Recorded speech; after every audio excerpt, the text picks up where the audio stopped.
சோதரம். அடுத்த பாடலாக ஏறுகிறார் கண்டாடி தொடர்ந்து தலைப்பு ஏறுகிறார் கல்லாடி தவடு களைப்போடே என் இயேசு குருசை சுமந்தே என் நேச கொள்கதா நரையின் மேல் நடந்தே ஏறுகிறார் கன்னத்திலவன் ஓங்கி அடிக்க சின்ன பிள்ளை போல் ஏங்கி நின்றார் கன்னத்திலவன் ஓங்கி அடிக்க சின்ன பிள்ளை போல் ஏங்கி நின்றார் அந்த பேராட்டோ கையை தழுவி ஆண்டவரை அனுப்புகிறார் அந்த பேராட்டோ கையை கழுவி ஆண்டவரை அனுப்புகிறார் ஏறுகிறார் கல்லாடி கவழ்ந்து களைப்போடே என் இயேசு குருசை சுமந்தே என் நேச கல்கதா மலையின் மேல் நடந்தே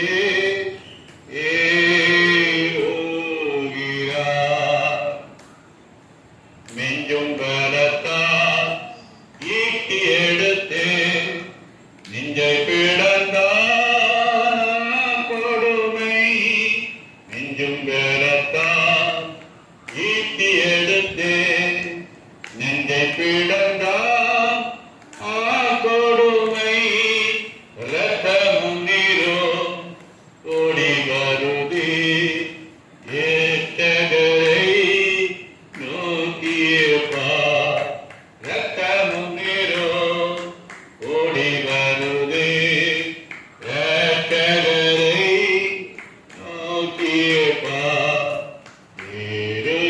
ஏறுகிறார் கல்லாடி கவழ்ந்து களைப்போடே என் நீக்கத்துள் கதமன்றி நாளை நடந்தே திரும்பே ஏறுகிறார் இந்த பாடுகள் உந்தன் வாழ்வுக்காய் சொந்தப்படுத்தி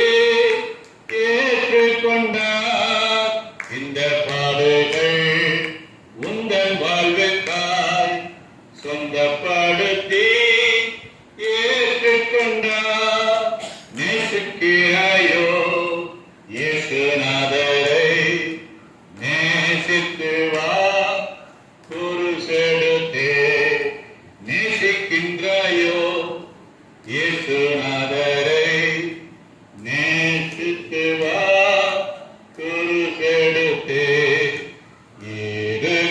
ஏறுகிறார் கல்லாடி கவழ்ந்து களைப்போடே என் இயேசு குருசை சுமந்தே என் நேச கொள்கதா மலையின் மேல் நடந்தே ஏறுகிறார். இரண்டாவது வார்த்தையாக இன்னைக்கு என்னுடைய கூட பரவியை சிரிப்பார்கின்ற வசனத்தை சகோதரர் விளக்க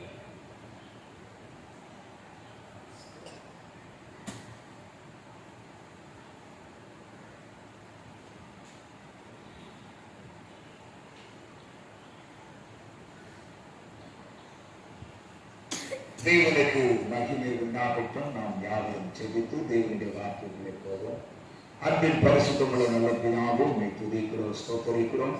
எங்களுக்காக உங்களுடைய குமாரனை இந்த உலகத்திற்கு அனுப்பி எங்களுடைய வாழ்க்கை இருக்கிற எங்களுடைய அத்தனை சாபங்களின் சிலுவையிலே சுமந்து மரத்திலே தூக்கப்பட்ட எவனும் சபிக்கப்பட்டவன் என்று எழுதியிருக்கிறபடி எங்களுக்காக கிறிஸ்து சாபமாகி எங்களுக்கு நித்திய ஜீவனையும் சுகவாழ்வையும் நித்தியமான மகிமை ஐஸ்வரியத்தை தர இவ்வளவாய் சிலுவையிலே அன்பு கூறுவதை பார்க்கிறோம்.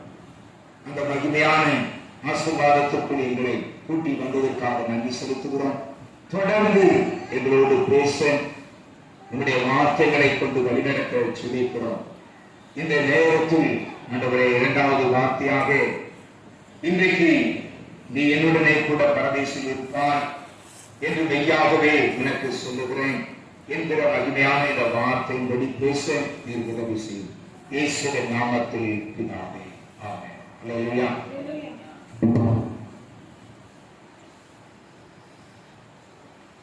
லூக்கா எழுதின சுவிசேஷத்தின் பகுதியில 23ஆம் அதிகாரம் அதிலே பேசப்படுகிற வார்த்தையை வாசிக்கிறேன்.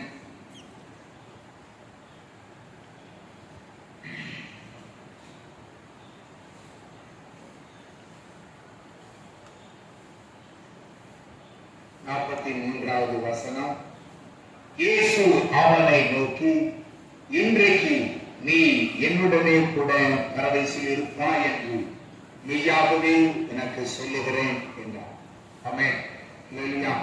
தேவன் இந்த இடத்தில் அவர் சிலுவையில் அறையப்பட்டிருக்கிறதை பார்க்கிறோம். 3 பேர் சிலுவையில் அறையப்பட்டிருக்கிறார்கள். 2 பேர் கள்ளர்கள். இவரோ ஒரு பாவமும் செய்யாதவர், ஒரு பாவமும் செய்யாத தேவனை, தேவகுமாரனை சிலுவையில் அறைந்திருக்கிற இடத்துல இந்த உலகம் பல காரியங்களை பேசுகிறது போல அன்றைக்கு அந்த 2 கள்ளர்கள் மத்தியிலே ஒருவன் அவரை குறித்து பரியாசம், இவர் தேவனுடைய குமாரன் என்று அறியாதபடிக்கு அவரை விட்டு எவ்வளவா இந்த உலகம் தூர நிற்கிறதோ அதுபோல் ஒருவன் தூரமாய் நிற்கிறான், அவரை விட்டு விலகி நிற்கிறான். அவருடைய ரட்சிப்பை அங்கீகரிக்க முடியாதபடி, ஏற்றுக்கொள்ள முடியாதபடி, இவர் தேவனுடைய குமாரன் என்று விசுவாசிக்க முடியாதபடிக்கு பாவம் செய்தவனுக்குள்ளே உணர்வற்றவனாய் நின்ற போது அவன் அவரை விட்டு தூரமாகவே நின்று அவருக்கு எதிர்மாறாகவே நின்று பேசக்கூடியவனாய் காணப்படுகிறான். அவர்கள் கள்ளர்கள், கொள்ளைக்காரர்கள், பல வார்த்தைகளை பேசுகிறார்கள். ஏனென்று சொன்னால் அன்றைக்கு அந்த இடத்துல இருந்த ஜனங்கள் எல்லாரும் அவரை பார்த்து பேசினார்கள், நீர் தேவனுடைய குமாரனை ஆனான், இப்பொழுது நீர் இறங்கி வாரும், உம்மை விசுவாசிக்கிறேன் என்று. இன்றைக்கும் அநேக கிறிஸ்தவர்கள், தெய்வ பிள்ளைகள் மனம் திரும்பாத பட்சமாய் நின்று கொண்டு நாம் இருக்கிறோம். மனம் திரும்பாத பட்சம். ஏனென்று சொன்னால் நாம் எப்படி நினைக்கிறோம் என்று சொன்னால், இயேசு கிறிஸ்துவை தேவனுடைய குமாரன் என்று முன்னமே தீர்க்க தரிசனம் சொல்லப்பட்டபடி பிறந்தவரை அறிய முடியாது. இவன் எங்கிருந்து வந்தான், இவன் எப்படிப்பட்டவன், இவன் யாருடைய மகன் என்று இந்த மாம்ச கண்கள் கண்டதினாலே இவன் எங்களுடைய பாவத்துக்காக பலியாக முடியாது என்கிற ஒரு காரியத்திலே அவர்கள் எதிர்மாறாய் பேசின வார்த்தை, நீ தேவனுடைய குமாரன். அப்படி ஒருத்தர் ஏற்றுக்கொள்ள வேண்டிய அவசியம் அதிலே காணப்படவில்லை. அப்படி என்று சொன்னால் பிதாவின் சித்தத்தை நிறைவேற்றுவது எப்படி?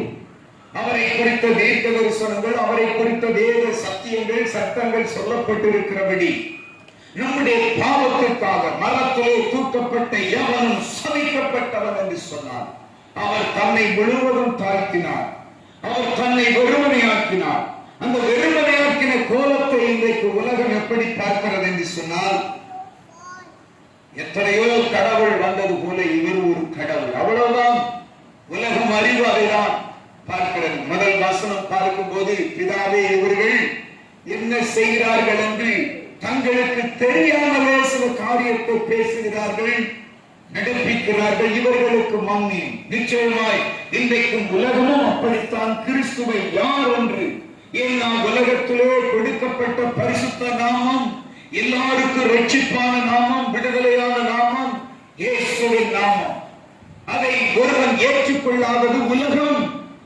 ஏற்றுக்கொண்டவன் மனம் திரும்பின பாவி என்று தன்னை ஒப்பு கொடுத்து, எந்த சூழ்நிலை நீ யாராயிருக்கலாம், எப்பேற்பட்ட மனுஷனாயிருக்கலாம், எந்த கோத்திரத்தானாயிருக்கலாம், எந்த இனத்தானாக இருக்கலாம்,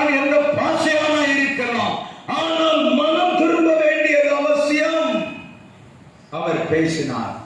மனம் திரும்புங்கள், பரலோக ராஜ்யம் சமீபமாய் இருக்கிறது. உண்மையிலே தேவன் எல்லாருக்கும் அந்த ஒரு மனம் திரும்புதலின் ரட்சிப்பை கொடுக்க வந்தார். அதை ஏற்றுக்கொண்டவர்கள் எத்தனை பேரும் அத்தனை பேரும் நித்திய ஜீவனை அடைந்தார்கள். ஏற்றுக்கொள்ளுகிறவர்கள், விசுவாசிக்கிறவனுக்கு, ஏன்னா இவரால் அன்றி வேறு ஒருவரால் ரட்சிப்பு இல்லை என்பது வேத சத்தியம், சட்டம். இந்த சட்டத்துக்கு மாறாக இந்த உலகத்தில் வேறு எந்த சட்டம் பிறந்தாலும் நித்திய ஜீவனுக்கு கொண்டு போகாது. அது உலகம் சொல்லுகிறது, பரியாசம் பண்ணுது. நீ தேவனுடைய குமாரனா? நீ என் பாவத்தை சுமந்து விடுவாயா? நீ என்ன குற்றவாளியாக இருக்கிற என்னை விடுவிக்க முடியுமா? நீ என்னை இந்த தண்டனையிலிருந்து விடுவிக்க முடியுமா? உன்னையே சிலுவையில் அறைந்திருக்கிறார்களே, என்னையும் அறைந்திருக்கிறார்களே, முதல்ல உன்னை விடுவி, அப்புறம் என்ன விடுவி என்று ஒருத்தன் அவன் துக்கத்தோடும் வேதனையோடும் அங்கிருந்து பரியாசக்காரனாகவும் நிந்திக்கிறவனாகவும் தூசிக்கிறவனாகவும் அவரை இழிவுபடுத்துகிறவனாகவும் நின்று கொண்டிருந்தான். அப்படி நின்ற வேளையில் இன்னொரு கள்ளன் கேட்கிறான். இன்னொருவன் அங்கே பக்கத்தில் நின்று கேட்கிறான், நாம் பாவம் செய்து நாம் இந்த தண்டனை அனுபவிக்கிறோம். அல்லேலூயா. நம்ம செய்த பாவத்தினாலே வந்த சாபங்களை அவர் சிலுவையில் ஏற்றி அந்த சாபத்திலிருந்து நம்மை விடுவிக்கும்படிக்கு, என்ன ஏசாயா புஸ்தகத்திலே 53ஆம் அதிகாரத்திலே அவருடைய பிறப்பின் தோற்றத்தின் எல்லா பகுதியிலும் சிலுவையில் எல்லா காரியம் இது எல்லாம் அவர் அறிந்திருந்த இந்த உலகத்திற்கு தன்னை ஒப்பு கொடுத்து வந்தார். ஆமென், அல்லேலூயா. ஏனென்று சொன்னால் தன்னை குறித்த திட்டம் இதுவே, பிதாவுடைய சித்தம். இவ்வளவாய் உலகத்தில் அன்பு கூர்ந்து தன்னை ஒப்பு கொடுத்த போதும் அவர் எல்லாவற்றையும் அறிந்து இந்த பாடுகளுக்கும் இந்த பலிகளுக்கும் தன்னை ஒப்பு கொடுத்தார். அதில் ஒப்பு கொடுத்த போது ஒருவன் பார்த்து கேட்கிறான். அந்த வார்த்தை அவரை பார்த்து கேட்கும் போது, நாம் இப்படிப்பட்ட பாவங்களை செய்து நாம் தண்டனைகளை அனுபவிக்கிறோம், இவரோ தகாத ஒன்றையும் செய்யவில்லை, தகாதது ஒன்றையுமே அவர் செய்யவில்லை. அப்படி இருந்து நீ இவ்வளவு துணிகரமாய் பேசுகிறாய் என்று மற்றவனை பார்த்து கடிந்து கொண்டு, ஆண்டவரே உம்முடைய ராஜ்யத்தில் வரும்போது ராஜ்யம் உம்முடையது தெரிந்து கொண்டான். நன்றாய் கவனிங்கள், ராஜ்யத்தை பற்றி அவன் அறிந்திருக்கிறான். கள்ளந்தான், உலகம்தான். ஆனா அவர் தம்முடைய ஜனத்தை வேறு குறிக்கும்படிக்கு அழைக்கிறது போல வருத்தப்பட்டு பாரம் சுமக்கிறவர்களை அழைக்கிறார் அல்லவா? அந்த இளைப்பாறுதலின் சமாதானத்தை தருகிறவர் இவர் என்று அவனுக்கு வெளிப்பட்டது. உம்முடைய ராஜ்யத்தில் வரும்போது அடியனை நினைக்கிறது. அல்லேலூயா. அந்த கடைசி துளியிலே மனம் திரும்பினான். இன்றைக்கு உலகத்திலே நாம் எப்படி இருக்கிறோம் என்று சொன்னார், இயேசுவே என்னை ஏற்றுக்கொள்ளும், இயேசுவே என்னை மான்மையும், அதோடு சரி என்று மனஸ்தாபப்பட்டான்.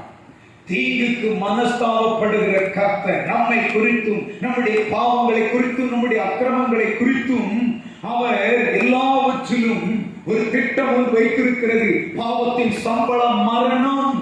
அவர் சட்டம் எழுதினார், அந்த தீங்குக்கு அவர் மனஸ்தாபப்பட்டார்.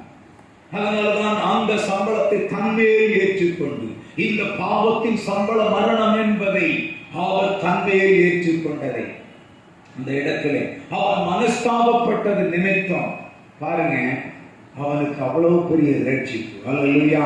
இன்றைக்கு ஏற்றுக்கொண்டவர்கள் எத்தனை பேர், அத்தனை பேருக்கு அந்த ரட்சிப்பு என்று சொன்னார். அன்றைக்கு அவன் ஒருவன் அந்த இடத்திலே மனஸ்தாபப்பட்டு ஆண்டவர் இடத்திலே கேட்கிறான். அதுதான் அந்த இடத்திலே வேதம் சொல்லுகிற ஒரு காரியம். அநேக வசனங்களை காண்பிக்கக்கூடிய பகுதியாக இருந்தாலும் இந்த ஒரு வசனத்துக்குள்ளே சுருக்கமாக காரியத்தை மட்டும் விவரித்து முடிக்க வாஞ்சிக்கிறேன். கர்த்தர் அதற்கு நேராக நம்மை நடப்பிப்பாராக. 2 கொரிந்தியரிலே 12ஆம் அதிகாரத்திலே பவுல் இப்படியாய் சொல்லுகிறான்.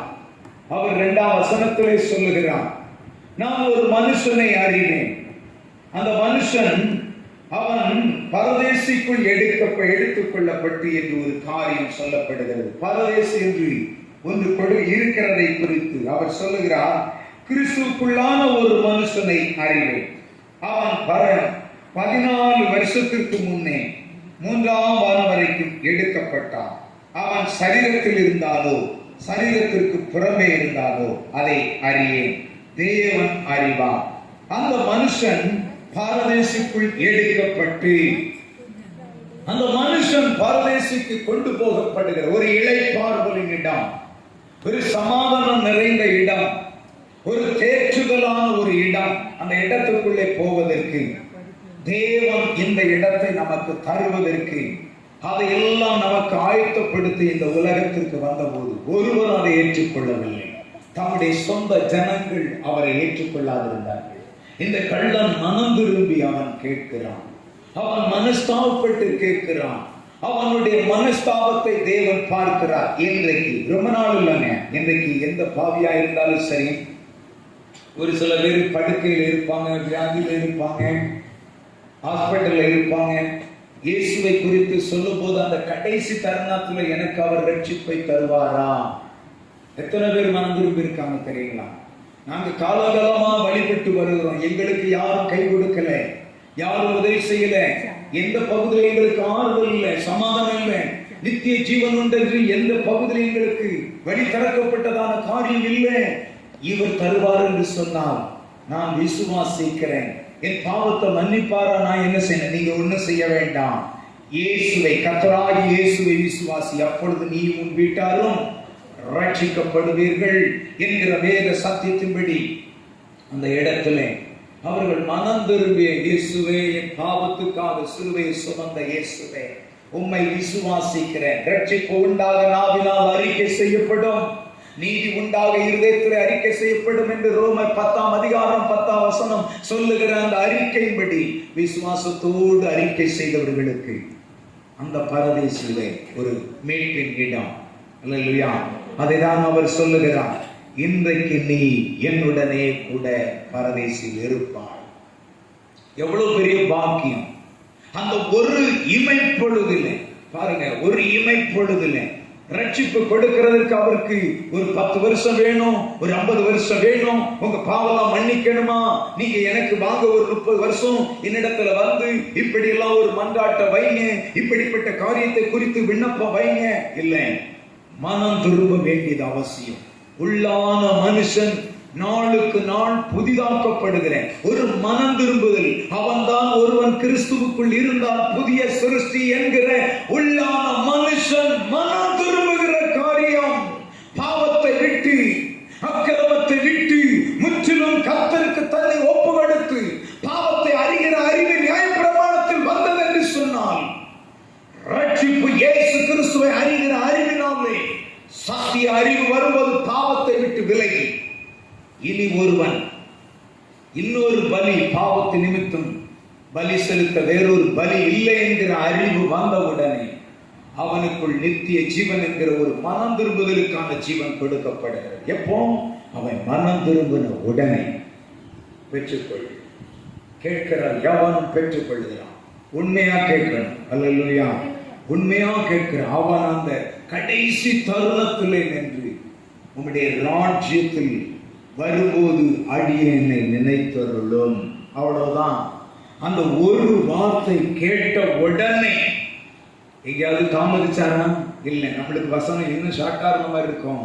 ஆனா அவர் உடனே கொடுத்தார். அல்லேலூயா.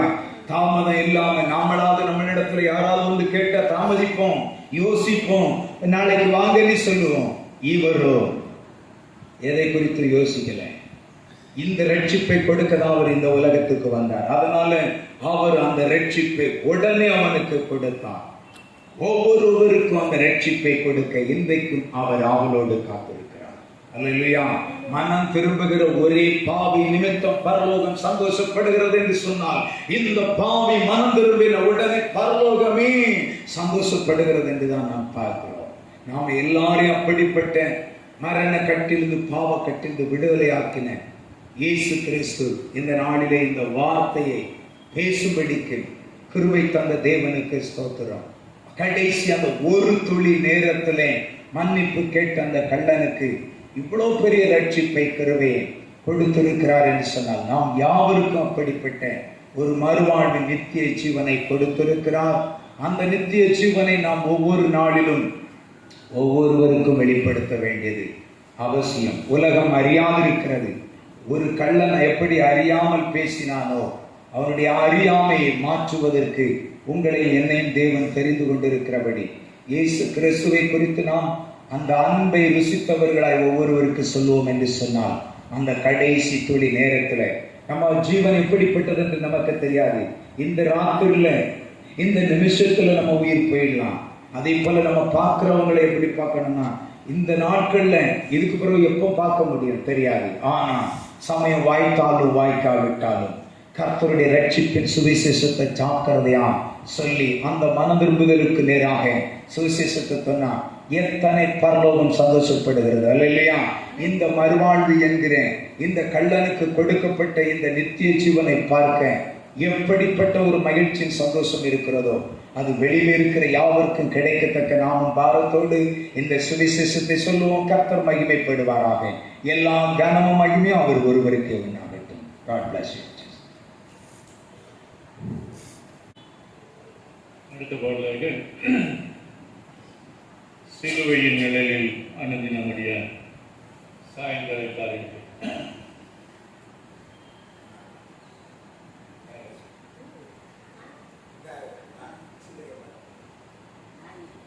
சிலுவையின் நிழலில் அனுதினமடியா சாய்ந்திடை காரிடுவி. சிலுவையின் நிழலில் அனுதினமடியா சாய்ந்திடை காரிடுவி. சிலுவையின் அன்பில் அறைவில் கிருபையின் இனிய நிழலில். சிலுவையின் அன்பில் மறைவில் கிருபையின் இனிய நிழலில். ஆத்துமனேசரின் அருகில், ஆத்துமனேசரின் அருகில் அடைகிறேன் ஆறுதல் மனதில். சிலுவையின் நிழலில் அனுதினம் அடியா சாய்ந்திடை தாரிடுவேன். சிலுவையின் நிழலில் அனுதினம் அடியா சாய்ந்திடை தாரிடுவேன். பாவ பார சுமையத சோர்ந்து கலந்ததன் ஜீவியமே. பாவ பார சுமையத சோர்ந்து கலந்ததன் ஜீவியமே. சிலுவையண்டை வந்ததினால் சிறந்த சந்தோஷம் கண்டதினால். சிலுவையண்டை வந்ததினால் சிறந்த சந்தோஷம் கண்டதினால். இளைப்படையாதும் மேலோகி, இளைப்படையாதும் மேலோகி ஏகுவின் பரந்தே வேகா. சிலுவையின் நிழலில் அனுதினம் அடியா சாய்ந்திடை பாரிடுவேன்.